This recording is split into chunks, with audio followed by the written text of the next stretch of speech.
அது முன்வரிசையில் திரிஷாவும் 3வது வரிசையில் தமிழ் தாயம் வச்சதெல்லாம் பார்த்துட்டோம். மே 10ஆம் தேதி எந்த புண்ணியமா நேரம் குறித்து கொடுத்தானோ தெரியல.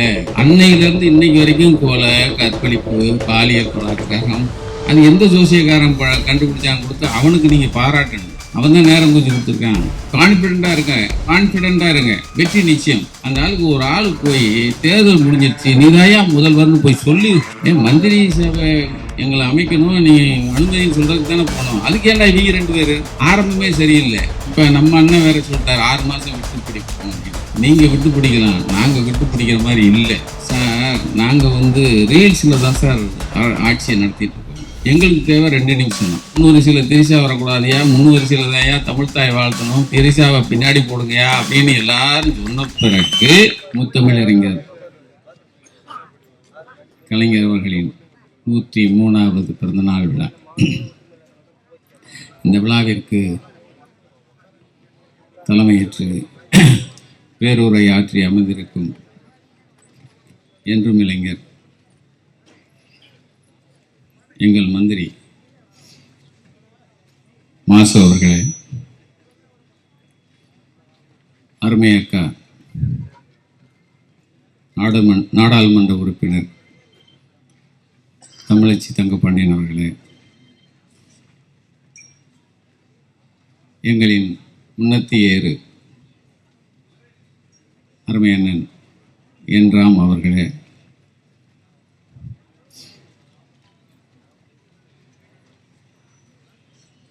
எங்களின் இன்னொரு முன்னத்தி ஏறு அருமை அண்ணன் சோ வீரபாண்டியன் அவர்களே, துணை மேயர் அவர்களே, மேடையில் அமர்ந்திருக்கும் பெரியவர்களே, இந்த விழாவிற்கு வருகை தந்திருக்கும் தோழர்களே, பெரியோர்களே, நண்பர்களே, தாய்மார்களே, முக்கியமாக பத்திரிகையாளர்களே, நக்கீரன் வாசகர்களே, உங்கள் அனைவரையும் வணங்குகிறேன். இதான் எல்லாருமே பயத்தில் உட்காந்துருக்க மாதிரி மேடையில் உட்காந்துருக்கோம். வேர்க்கு நல்ல லைட்டை போட்டு பிறந்த நாள் அதுவுமா நாங்கள் பயத்தில் பேசுகிற மாதிரியே இருக்கும்.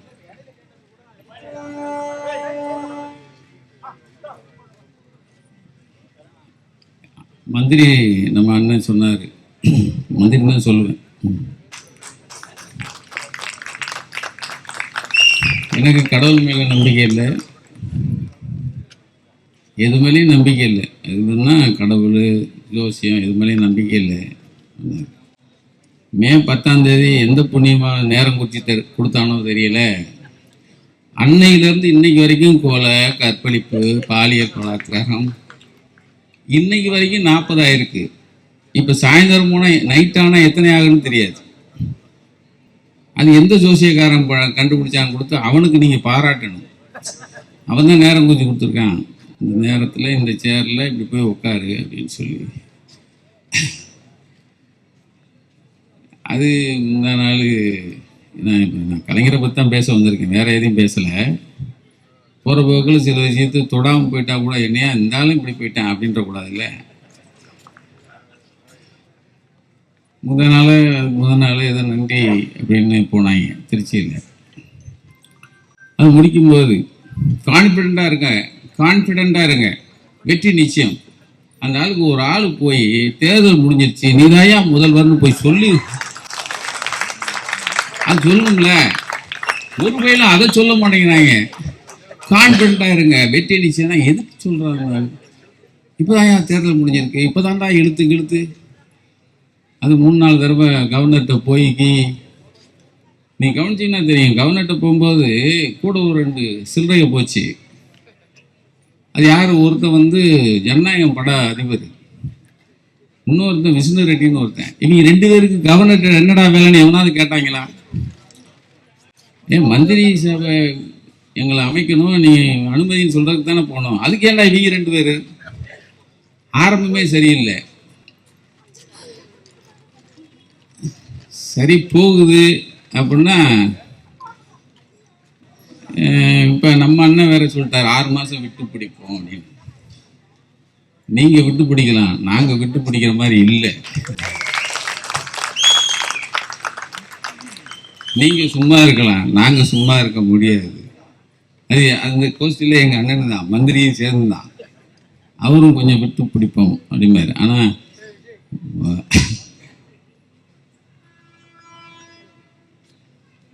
கொஞ்சம் வருத்தமாக தான் இருந்துச்சு.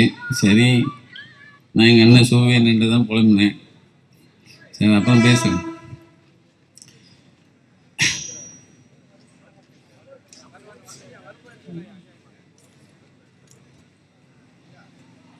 காலச்சிற்பி முத்துவேல் கருணாநிதி, கலைஞர், முத்தமிழறிஞர். இன்னைக்கு நான் இந்த இடத்துல நின்று பேசுகிறேன் அப்படின்னா அவர் இல்லாமல் கிடையாது. நிச்சயமா ஏதோ ஒரு ஓரத்தில், அதான் கலைஞர் படிக்கும்போது சீனிவாசன் ஒருத்தர் ஹிந்தி பண்ணிட்டு இருந்தாராம். அந்த ஹிந்தி பண்ணிட்டு கலைஞர் ஹிந்தி கற்றுக்கன்னு சொல்லுவாராம். கலைஞருக்கும் அவருக்கும் ஏதோ அவரு டபாய்ச்சிட்டு ஓடிட்டாரு. வாத்தியாரோட சண்டை போட முடியாதுல்ல, டபாய்ச்சிட்டு ஓடிடுவாராம். அந்த கிளாஸ் மாத்திரம் கட்டடிச்சு போயிடுவாராம் அண்ணன். இப்போ அந்த ஹிந்தி பண்டிட் என்ன பண்ணிடுறாரு, ஹோமியோபதி டாக்டர் ஆயிடுறாரு. ஹோமியோபதி டாக்டர் ஆகி அவர் ஒரு இன்ஸ்டியூட் திறக்கிறார். அந்த இன்ஸ்டியூட்டுக்கு சிறப்பு விருந்தினராக சிஎம் ஆகிட்ட கலைஞரை கூப்பிடுறாரு. இப்படி சீனிவாசன் ஹிந்தி பண்ணிட்டு அவர் ஹோமியோபதி இன்ஸ்டியூட் ஆரம்பிக்கிறாரு. அதுக்கு சிறப்பு விருந்தினராக கலைஞர் முதல்வராக போகிறாரு. அப்போ மேடையில் பேசும்போது, வரவேற்பு பேசும்போது சீனிவாசன் சொன்னாராம், நான் ஒரு ஹிந்தி பண்டிட்டாக இருந்தேன் உங்கள் ஸ்கூலில், எனக்கு அவர் ஸ்டூடெண்டாக இருந்தார், நான் படிங்கன்னு. அப்படி படிச்சிருந்தா இப்போ டெல்லியில் போயிருக்கும்போது ஹிந்தியில் நிறைய பேர்கிட்ட பேசலாம்ல, அதை விட்டுட்டாரு அப்படின்னாராம் அவர். நம்மால் பேசும்போது சொல்லியிருக்காராம்,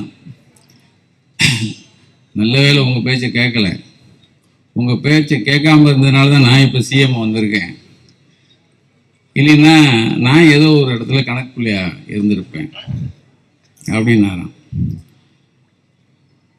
இப்போ போயிருக்கிற சிஎம் 5 நிமிஷம் போய் பார்த்து வந்த மாதிரிலாம் இல்லை. இப்போ ஏன்டா எல்லாரும் கேட்குறாங்க, சிஎம் போனார், செலவு மாத்திரம் 50 கோடி ஆச்சு, சிஎம் பிஎம்ஐ பார்த்தாரு 10 நிமிஷங்கிறாங்க, அப்புறம் இப்போ கூட்டி கழிச்சு 2 நிமிஷம் ஆகிட்டாங்க. இப்போ போனது உட்கார்ந்தது என்ன 2 நிமிஷம் ஆச்சு சார். நாங்கள் ரீல்ஸில் தான் சார் ஆட்சியை நடத்திட்டு இருக்கோம், எங்களுக்கு தேவை 2 நிமிஷம் தான், அதிகமாக போனால் 3 நிமிஷம், அது மாத்திரம் போதும். ஒன்று பொக்கே கொடுக்க நீங்கள் வாங்க, பொன்னாடை போட அதை நீங்கள் வாங்க, உட்கார, பள்ளியிலிக்க, எந்திரி, நீ போ அப்படின்னு நீங்கள் சொல்ல, அவ்வளோதான். இந்த ரீல்ஸ் போதும் சார், நாங்கள் வாழ்க்கையை நடத்திடுவோம். அது தெரியாம நம்ம ஏன் இவர் பிஎம் பார்த்தாரு, ஏன் பேசல, அவர் என்ன முத்துவேல் கருணாநிதி ஸ்டாலினா, இல்ல அவர் என்ன முத்தமிழ் அறிஞரா? போய் உட்காந்து 50 நிமிஷம் 1 மணி நேரம் போய் உட்காந்து இரும்பு பெண்மணிங்கிற இந்திரா காந்திட்டையே ஃபைட் பண்ணி தமிழ்நாட்டுக்கு தனி கொடி வேணும்னு கேட்டவர் நம்ம. அந்த கொடியை டிசைன் பண்ணிட்டு போயிட்டாராம். போன உடனே அந்தம்மா போச்சுறான், இவரை மாதிரி ஒவ்வொரு மாநிலத்துக்கும் கேட்டாங்கன்னா என்ன ஆகுறது, கொஞ்சம் பொறுங்க அப்புறம் டிஸ்கஸ் பண்ணுவோன்னு இருக்காரு. அப்போ எங்களுக்கு இந்த சுதந்திர தின விழாவுக்கு கொடியேற்ற உரிமையாவது கொடுங்க அப்படின்ட்டு வாங்கிட்டு வந்திருக்காரு அவர். இந்த வரப்போகிற ஆகஸ்ட் 15 தான் முதல்வராக இருக்கவங்கிறதையே மறந்துட்டு இருக்கிறவர் ஆகஸ்ட் 15 கொடியேற்றணும். அந்த கயரை தொடும்போது ஒரு ஷாக் அடிக்கும் பாரு, அந்த ஷாக்கு அது முத்தமிழறிஞர் வாங்கி கொடுத்த ஷாக்கு தான். அவர் இல்லைன்னா போய் நின்று கூட்டோட போய் இப்படிலாம் இழுக்க முடியாது. ஆக ஒரு பிரதமர்னா போய் எதை வாங்கணும், எதை கொண்டு வந்த நம்ம மாநிலத்துக்காக எந்த உரிமையை வாங்கணுங்கிறத ஆரம்பிச்சு வச்சவர் நம்ம முத்தமிழறிஞர். அதே போலதான் தமிழ்தாய் வாழ்த்து. தமிழ்தாய் வாழ்த்து அதையும் தமிழ்தாய் வாழ்த்து எல்லா அரசாங்க நிகழ்வுகளையும் பாடணும், முதல்ல அதை பாடணும் கொண்டு வந்தது முத்தமிழறிஞர். அது முன்வரிசையில் திரிசாவும் 3வது வரிசையில் தமிழ்தாயம் வச்சதெல்லாம் பார்த்துட்டோம்.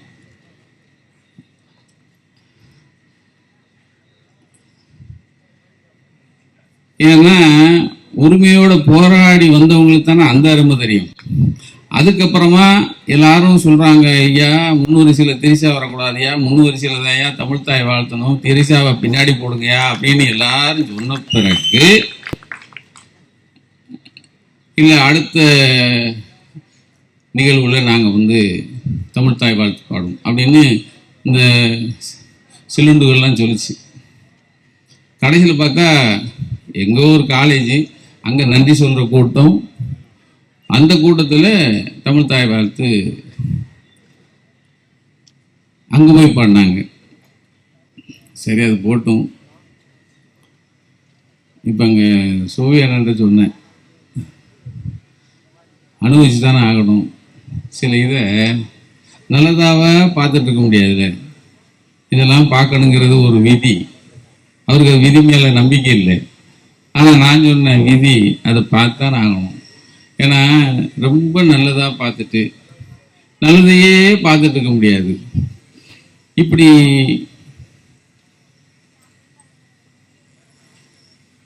இல்லையா, பட்டு வேட்டி பட்டு சட்டை கட்டி வந்ததை அதை ரீல்ஸ் போட்டுறாங்க. அவங்க வாழ்க்கையில ஒருத்தன் பட்டு வேட்டி பட்டு சட்டை கட்டிட்டு வந்துட்டான், கால் பட்டு வேட்டி பட்டு சட்டை கட்டிட்டு வந்துட்டாங்கிறத மாத்திரமே வச்சு ரீல்ஸ் போட்டுறான், அதை பார்க்குறான்.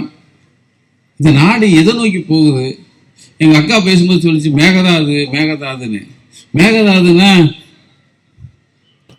அங்க முதல்ல அவங்க என்னன்னு தெரியணும்ல. மேகதாதுன்னா என்ன, இதுக்கு எப்படி குரல் கொடுக்குதுன்னு ஒருத்தன் சொல்லி தரணும்ல. சேர்ந்தவன் பூரா சிவலிங்கமா இருந்தா அப்ப என்ன பண்ணுவீங்க? மேகதாதுக்கு யார் போராடுறது? அவன் நான் கட்டுவேங்கிறான், காது கேட்கல. இங்க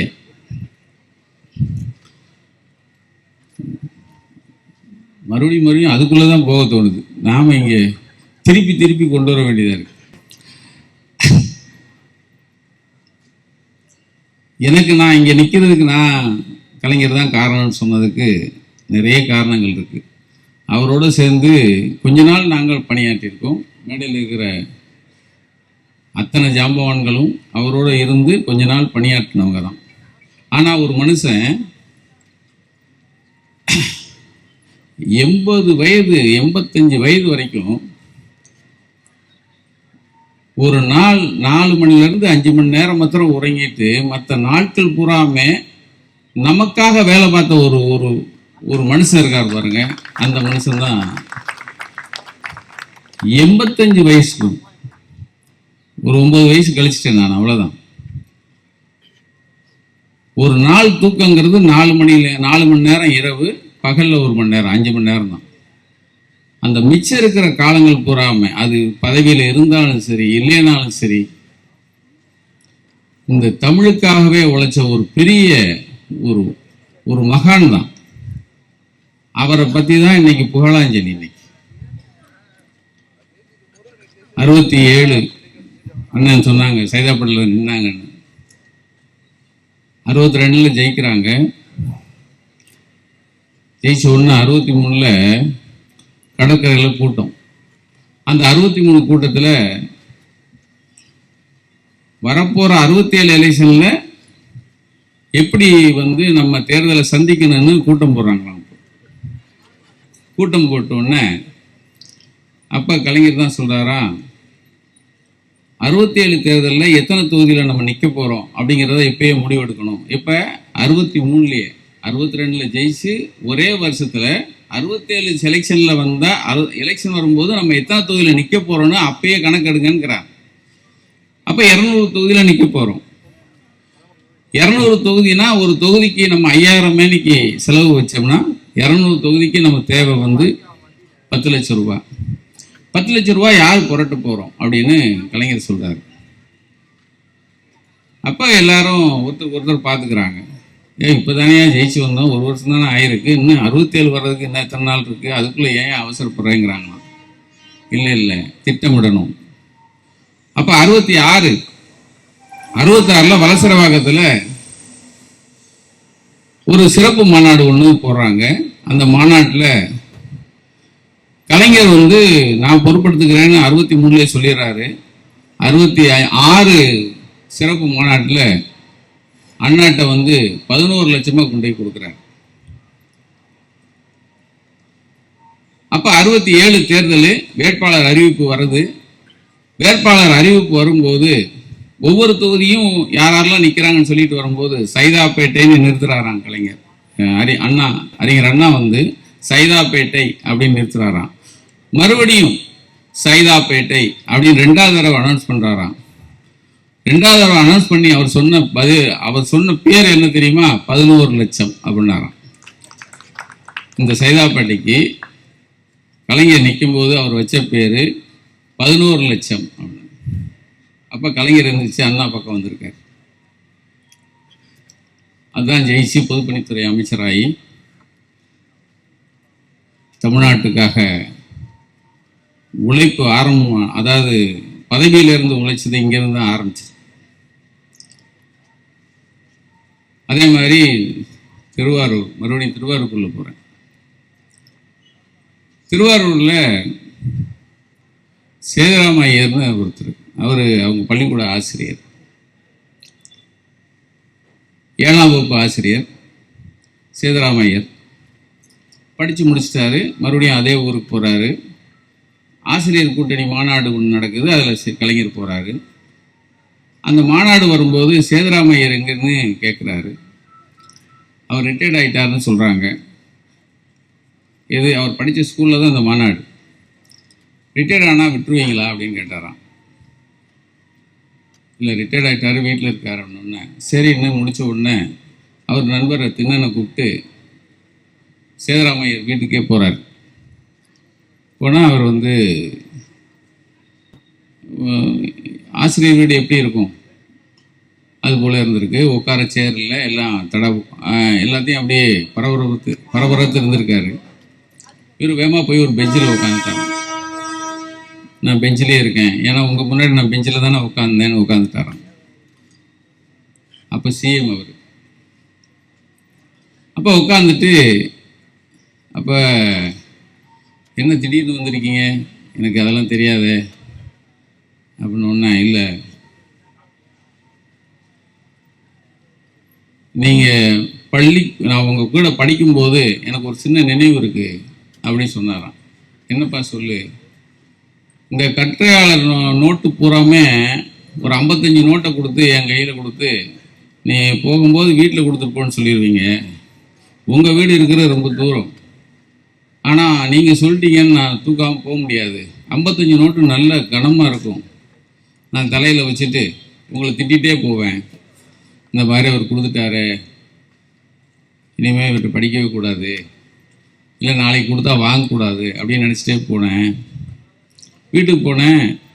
அம்மா வந்து வேமா, ஐயோ இவ்வளோ வெயிட்டாக இருக்கேன்னு கொண்டு வாங்கி வச்சுக்கிட்டு, உள்ள வாடா ஒரு காபி சாப்பிடுவோன்னு சொன்னாங்க. கொஞ்ச நேரம் உட்காந்து அந்த காப்பி கொடுத்தாங்க. உண்மையிலே காப்பினா எப்படி இருக்கணும் அங்கே தான் நான் தெரிஞ்சுக்கிட்டேன். இது வரைக்கும் இப்படி ஒரு காப்பியை நான் குடித்ததே இல்லை. நான் அடுத்து வந்தேன். அடுத்த நாள் உங்கள்கிட்ட நான் கேட்டேன், சார் இன்னைக்கு எதுவும் நோட்டு கேட்டு இல்லையா சார் வீட்டுக்கு கொண்டு கொடுக்க அப்படின்னு கேட்டேன். ஏண்டா ஒன்றும் இல்லை, ஆனால் வீட்டுக்கு போ உடனே வர சொன்னா ஏதோ வேலை இருக்கான் அப்படின்னு அவர் நீங்கள் அனுப்புனீங்க. மறுபடியும் போனேன், ஒரு காப்பி கொடுத்தாங்க, குடிச்சிட்டு வந்தேன். டெய்லி நீங்கள் போகும்போது வீட்டை போட்டு போடா அப்படின்னு சொல்லுவீங்க. நான் டெய்லி வீட்டுக்கு போய் ஒரு காப்பி சாப்பிட்டு போவேன். அந்த காப்பியை இன்னைக்கு வரைக்கும் நான் சாப்பிட்டதே இல்லை. இந்த மாதிரி காப்பினா எப்படி இருக்கணும் உங்கள் வீட்டில் சாப்பிட்டு போகிறதா எனக்கு தெரியும். அப்படின்னு அவரே எழுதியிருக்காரு. அதாவது செய் நன்றி இருக்குல்ல, செய் நன்றிங்கிற ஒரு விஷயம், அதில் தான் நான் வரேன். எனக்கு பெரியார் விருது 2010. அப்போ வந்து பெரியார் விருதுன்னா வந்து நான் பெரியார் விருது வாங்கினேன்னு இப்போ ஏன் நான் சொல்கிறது இல்லைன்னா, 2016க்கு பிறகு பெரியார் விருதை வந்து வளர்மதி கொடுத்துட்டாங்க. அதனால நான் பெரியார் விருது வாங்கினேன்னு சொல்லவே மாட்டேன். அது வரைக்கும் கொஞ்சம் மரியாதையாக இருந்துச்சு. அப்போ என்னாச்சு, அதுக்கப்புறம் எங்கள் அண்ணன் கொடுத்துருக்கான்னு நினைக்கிறேன். ரைட்டு, இப்போ சொல்லலாம்.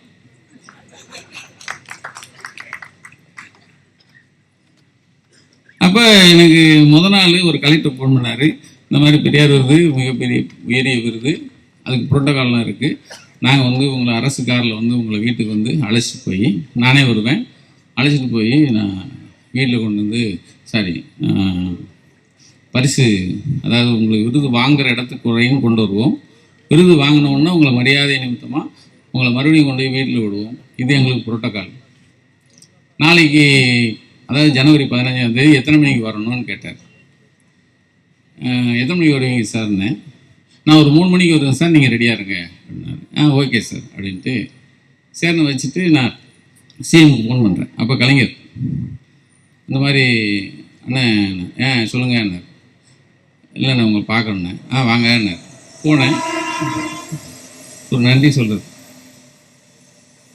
சொல்லுங்கன்னாரு.